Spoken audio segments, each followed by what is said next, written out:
280 miliaran. Tahun sebelumnya 500, tahun sebelumnya 500. Ya.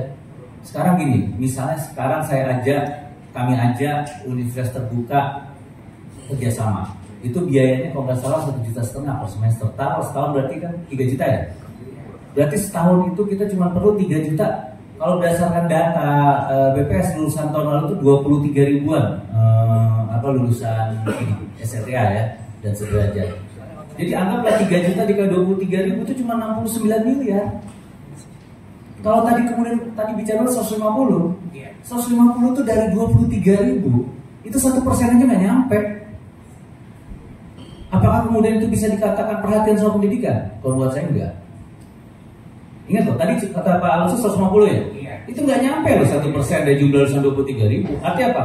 Kami semuanya kita sanggup. Tapi kan tadi bahwa kita semangatnya adalah kita tidak ingin ada anak-anak kota Depok yang tidak bisa berkuliah karena nggak punya biaya. Jadi ruang fiskalnya sangat cukup tuh Pak Alonso, sangat cukup. Bahkan bukan 150, kecil banget 150 buat kami kecil banget, sangat kecil. Tadi saya bilang nggak sampai 1% dari jumlah lulusan SLTA sederajat. Ruang fiskal kita masih sangat cukup. Tadi saya bilang nggak nyampe 70 miliar loh. Kalau kita anggap dengan universitas terbuka.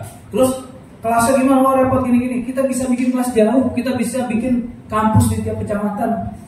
Di tiap kecamatan kita bikin kampus-kampus kelas jauh. Kita bisa sediakan PC-nya atau laptopnya atau apa seperti itu. Itu sih. Jadi kami sangat sanggup.